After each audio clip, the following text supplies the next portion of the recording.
dari seluruh negeri yang menanti pembaharu. Pidana Anak SPPA Angkatan 81 tahun anggaran 2023 dimulai. Jangan sia meluangkan waktu,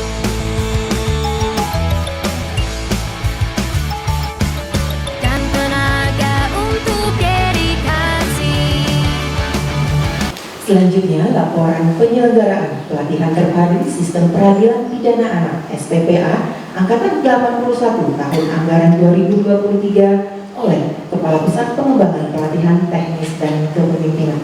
Kepada Bapak Eko Budianto disilakan. Dan juga yang berbahagia Bapak Ibu peserta pelatihan terpadu Sistem Peradilan Pidana Anak bagi aparat penegak hukum dan instansi teknis lainnya angkatan ke-81 yang kami banggakan. Assalamualaikum warahmatullahi wabarakatuh. Selamat pagi, salam sejahtera bagi kita semuanya. Om Swastiastu, Namo Buddhaya, salam kebajikan.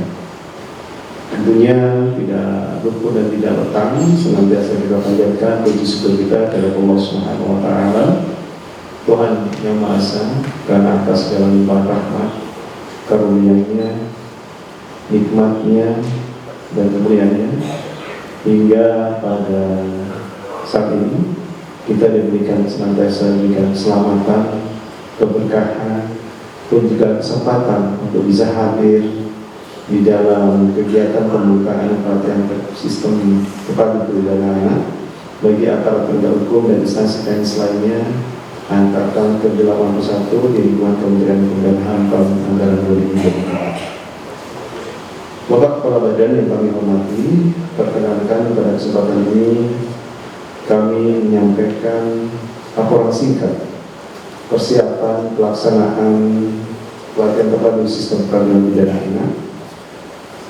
angkatan ke-81 sebagai berikut. Tujuan pelatihan terpadu Sistem Peradilan Pidana Anak bagi aparat penegak hukum dan instansi teknis lainnya adalah untuk melakukan persamaan persepsi dan peningkatan kompetensi bagi aparat penegak hukum mengenai sistem peradilan pidana anak sebagaimana yang diamankan dalam undang-undang serta meningkatkan pengetahuan pemahaman aparat penegak hukum tentang sistem peradilan pidana anak. Peserta pelatihan, jumlah peserta pelatihan pelatihan terpadu sistem peradilan pidana anak berasal sebanyak 30 orang yang berasal dari Kementerian Hukum dan HAM sebanyak 6 orang, Mahkamah Agung sebanyak 4 orang, Kejaksaan Agung sebanyak 5 orang, Kementerian Sosial sebanyak 5 orang, Kepolisian sebanyak 5 orang, dan Perhimpunan Advokat Indonesia sebanyak 5 orang. Demikian laporan persiapan pelaksanaan pelatihan terpadu Sistem Peradilan Pidana Anak bagi aparat penegak hukum dan instansi teknis lainnya angkatan ke-81. Dan selanjutnya kami mohon berkenan kepada Bapak Kepala Badan Pengembangan Sumber Daya Manusia Hukum dan HAM untuk berkenan memberikan sambutan sekaligus pembukaan dengan resmi pelatihan terpadu Sistem Peradilan Pidana Anak bagi aparat penegak hukum dan instansi teknis lainnya angkatan ke-81 di lingkungan Kementerian Hukum dan HAM tahun anggaran 2023. Assalamualaikum warahmatullahi wabarakatuh.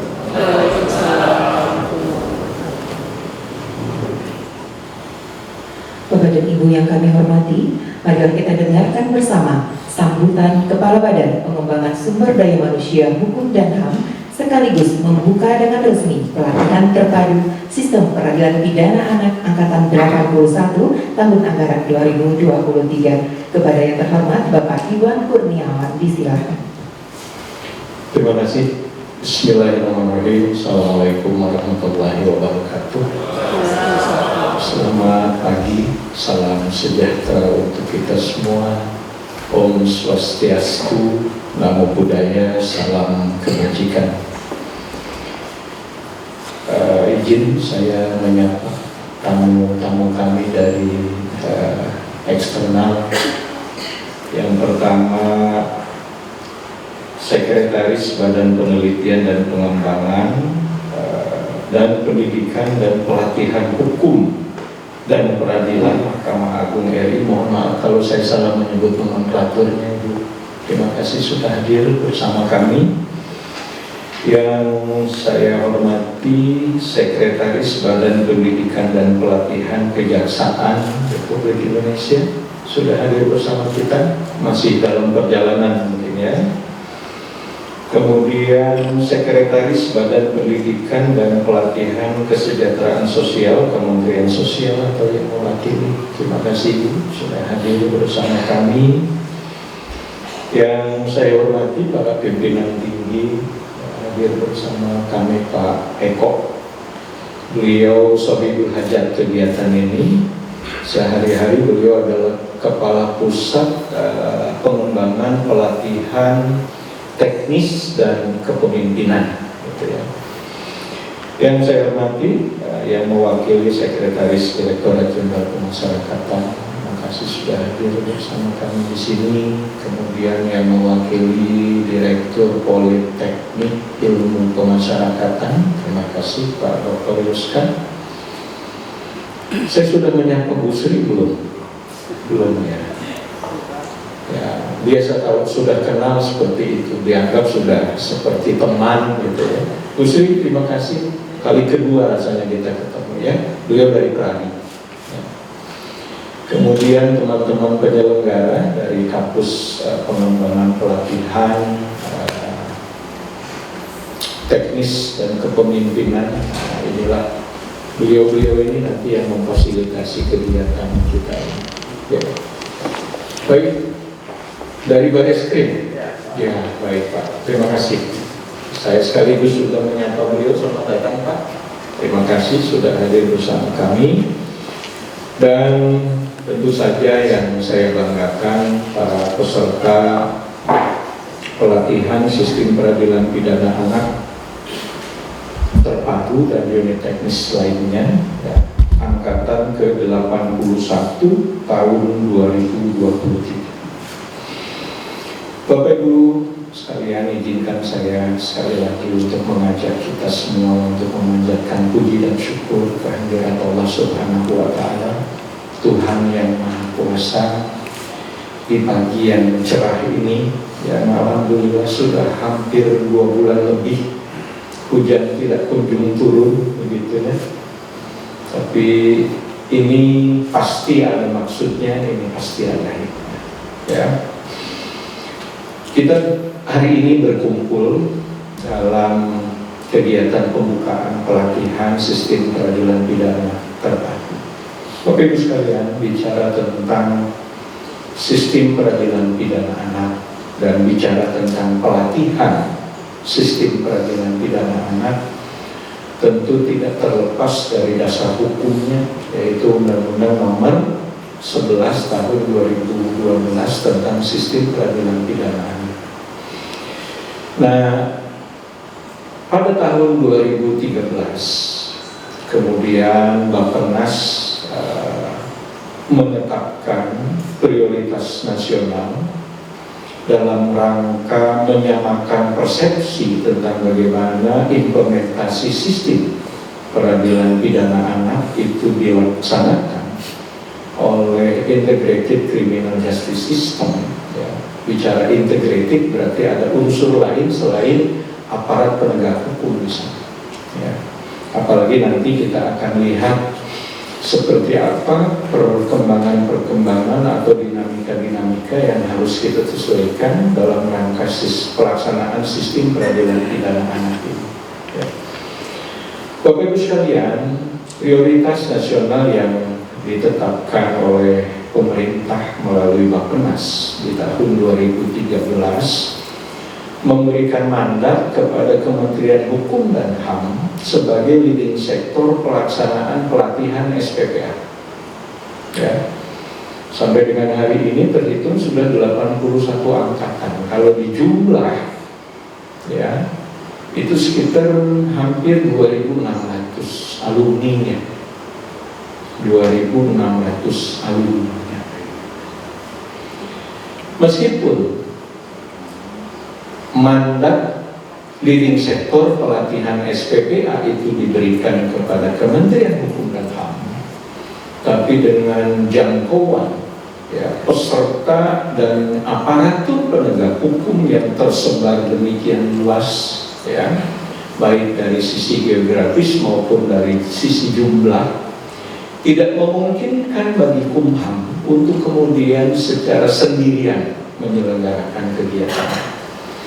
Oleh karena itu, SPPA ini juga kemudian dilaksanakan oleh instansi penegak hukum yang lain, bahkan Peradi juga sudah pernah menyelenggarakan. Sudah ya Bu? Belum? Kemarin yang kita diskusi belum ya? Dalam proses. Baik. Jadi yang sudah secara aktif menyelenggarakan Mahkamah Agung, kemudian Kejaksaan Agung, kemudian kepolisian juga sudah menyelenggarakan kegiatan ini. Jadi mudah-mudahan peserta yang dihasilkan yang memiliki pemahaman terhadap implementasi SPPA ini harusnya sudah masif, ya. Kalau kita hitung semua, jangan-jangan kalau kita lakukan evaluasi, mungkin harus ada review terhadap kurikulum barangkali begitu, ya. Karena pasti sepanjang perjalanan pelaksanaan diklat ini dari tahun 2013 sampai 2023 itu dinamika perubahan, ya, baik filosofi, story dan lain sebagainya itu harus ada dilakukan penyesuaian. Apalagi misalnya di lingkungan Direktorat Jenderal Pemasyarakatan, undang-undang tentang pemasyarakatan itu juga relatif baru, nomor 22 tahun 2022, ya. Itu juga sedikit banyak akan mempengaruhi dari implementasi sistem peradilan pidana. Dan yang lebih lagi harus menjadi rujukan penyesuaian bagi aparat penegak hukum dengan lahirnya atau ditetapkannya Undang-Undang Nomor 1 Tahun 2023 tentang hukum pidana yang baru. Banyak di sana hal-hal yang diatur yang merupakan paradigma baru, prinsip-prinsip baru dalam pemidanaan. Dan tentu saja ini juga berkaitan dengan pelaku-pelaku atau dengan korban-korban atau dengan tindak pidana yang melibatkan anak di dalamnya. Bapak Ibu sekalian, secara substansi barangkali tadi sudah disampaikan, maksudnya adalah untuk menyamakan persepsi. Persepsi tentang apa sih? Persepsi tentang apa? Secara substansi ada hal-hal yang paling prinsip yang perlu kita samakan persepsi. Yang pertama, bagaimana prinsip restoratif justice diterapkan dalam implementasi sistem peradilan pidana. Dari mulai proses penyidikan, dari mulai proses pendampingan PK Bapas di pre-adjudikasi, nah ini harus disamakan persepsi. Ya. Restoratif justice, keadilan buat semua, tidak hanya berorientasi kepada korban, kepada pelaku, bahkan kepada masyarakat. Perspektif itu juga harus dijadikan pertimbangan. Pemidanaan adalah ultimum remedium, tindakan terakhir kalau seluruh upaya tidak ada lagi yang bisa dilakukan. Ya. Restoratif justice ultimum remedium, apalagi kalau yang kita hadapi itu adalah anak. Anak dalam berbagai pengaturan ada yang didefinisikan di usia 8 sampai dengan usia 18. Bahkan kalau menghadapi persidangan beda lagi. Di hal-hal yang terkait dengan keperdataan 21 tahun ya Bu ya, sampai dengan 21 tahun. Nah ini perspektif-perspektif seperti ini harus disadari dan harus dimaksanakan ke persepsi kita. Ya, ultimate remedium, kemudian restoratif justice, diversi. Ini juga penting dipahami bersama. Bagaimana misalnya Kepolisian Republik Indonesia menetapkan melalui keputusan Kapolri tentang diversi. Dari tujuannya sama, tapi apakah dalam definisinya sama? Tidak selalu. Karena angka diversi yang diperoleh dari proses diversi yang dilakukan di kepolisian kadang-kadang tidak tercatat dari proses diversi yang diputuskan melalui putusan pengadilan. Karena mohon maaf masih ada pengertian, dan itu menjadi sesuatu hal yang benar sebenarnya ketika proses damai itu juga bisa dikategorikan sebagai diversi. Masing-masing pihak berdamai, selesai. Karena memang ya ultimum remedium. Kalau damai sudah cukup, ya sudah. Mau apa lagi? Dan dari perspektifnya Kementerian Hukum dan HAM dengan fungsi lembaga pemasyarakatan, proses-proses ini sangat membantu mengurangi overkapasitas yang ada di dalam lembaga pemasyarakatan. Bayangkan sekarang angka overkapasitas itu di beberapa tempat, misalnya di Bagansi Api-Api 300% dari kapasitas lembaga. Bayangkan, kapasitasnya 100 diisi 300, bisa dibayangkan. Dan itu ada hasil dari proses peradilan pidana. Pemahaman terhadap ultimum remedium barangkali masih perlu dilakukan penyamaan persepsi. Apalagi anak usia 18, misalnya dia dipidana sekian tahun, padahal kalau diukur dengan rata-rata usia hidup bangsa Indonesia, misalnya katakanlah 70 tahun, anak mulai 12 tahun menjadi anak pidana. Kalau rata-rata usia itu 70, sisa usianya itu harus jadi perhatian kita. Pemidanaan itu hanya merampas kemerdekaan, tetapi hak-hak dasarnya itu harus tetap dimiliki. Bagaimana hak untuk mendapatkan pendidikan di kemudian hari setelah usianya usia kerja, bagaimana dia mendapatkan hak untuk mendapatkan kesempatan bekerja dan lain sebagainya. Jadi banyak hal yang harus dipertimbangkan tentang anak itu. Masih panjang mereka akan menjalani kehidupan.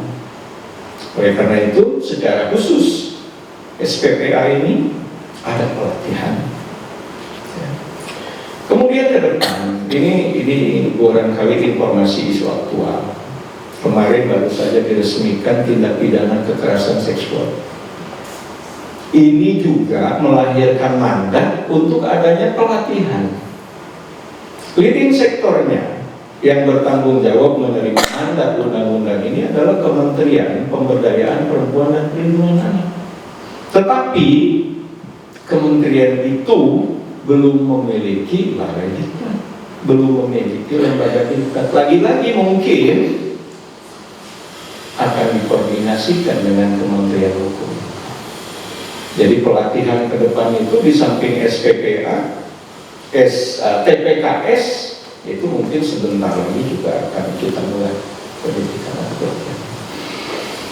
Itu kira-kira gambaran-gambaran umum tentang kenapa harus ada pelatihan tentang implementasi sistem peradilan pidana anak dan dilakukan secara terpadu dan melibatkan instansi teknis lainnya. Kalau perspektif kita kemudian maju ke memahami bagaimana prinsip-prinsip pemidanaan yang ada di Undang-Undang 1 tahun 2023, maka peran Kementerian Sosial itu nanti akan luar biasa.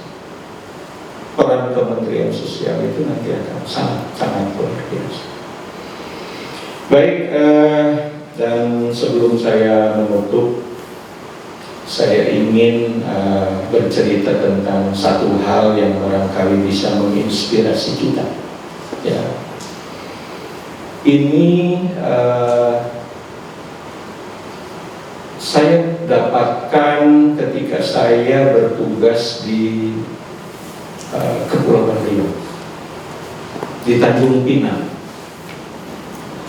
Berangkat ke sana itu pakai maskapai penerbangan, dan di box depan tempat duduk kita itu kan suka ada majalah ya, ada majalah maskapai. Boring, iseng-iseng saya. Ada hal yang menarik yang saya baca di situ tentang bagaimana bercerita tentang visi.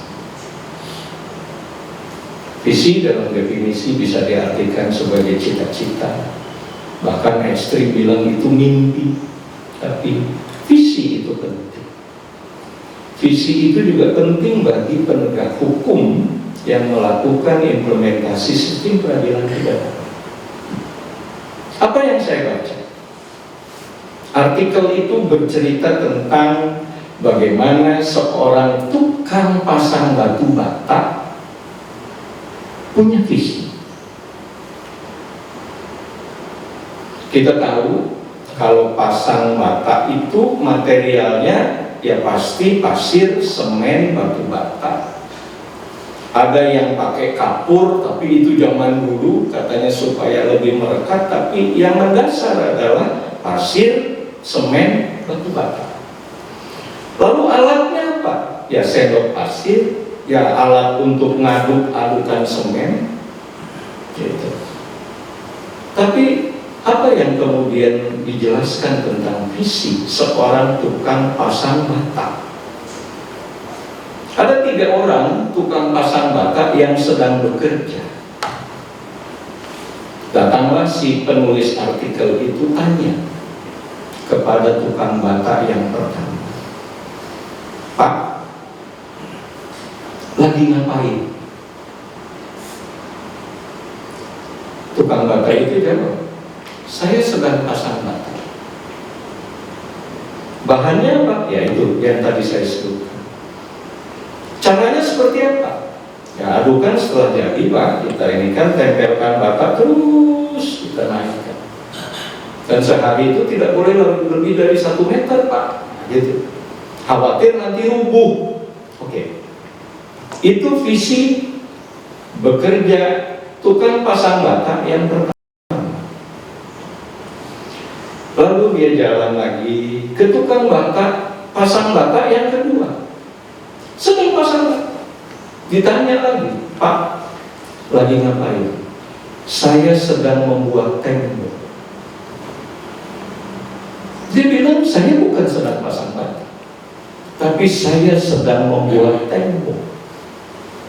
Ketika dia bicara membuat tembok, maka presisi sudah dia perhitungkan. Bagaimana pasang bata ini supaya memudahkan ketika ditempeli dengan adukan di tembok. Dia harus rata, dia harus presisi. Jadi saya masang bata itu bukan hanya sekedar masang bata, tapi saya sedang membuat tembok. Oke, jangan lagi. Ketemulah tukang bata yang ketiga. "Pak, lagi ngapain?" "Saya sedang membuat istana."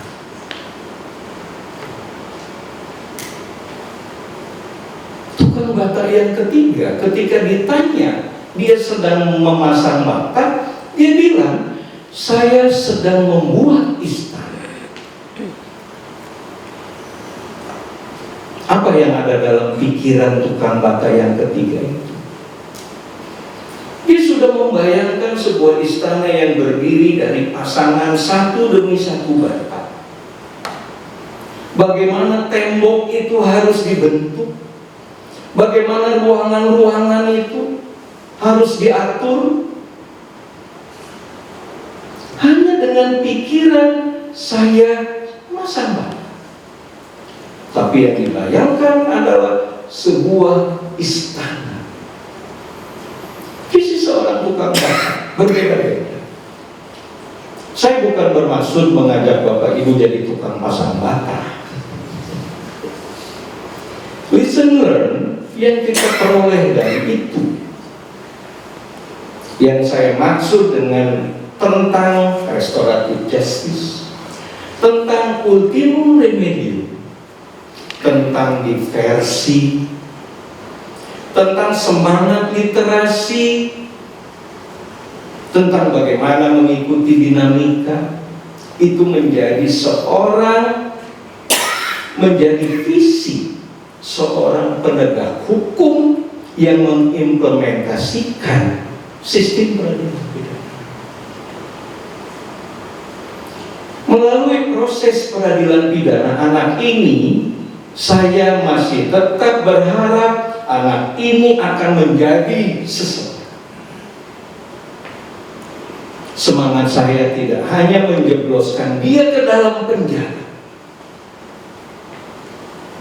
tapi bagaimana dengan apa yang saya kontribusikan, anak ini masih terjamin tumbuh kembang. Anak ini masih diberi jaminan cita-citanya bisa tercapai. Bayangkan visi seorang penegak hukum yang mengimplementasikan sistem peradilan pidana. Akhirnya manfaatkan apa yang nanti Bapak Ibu dapatkan dalam pelatihan ini, ya. Dan pelatihan ini secara selalu kita selenggarakan secara region, ya.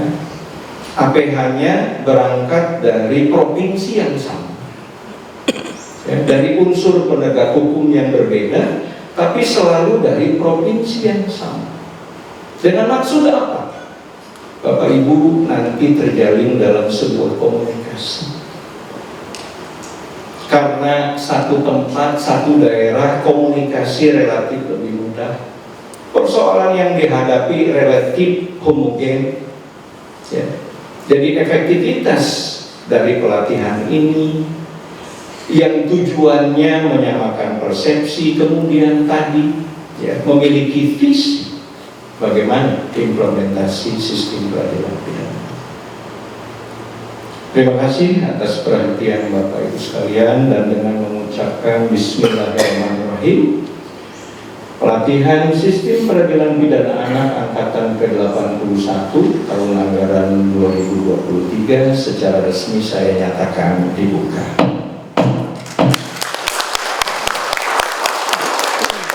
Sekali lagi terima kasih atas perhatian semua. Mohon maaf kalau ada hal-hal yang kurang pas tersampaikan. Wabillahi taufiq wal hidayah. Wassalamualaikum warahmatullahi wabarakatuh. Om Santi Santi Santi.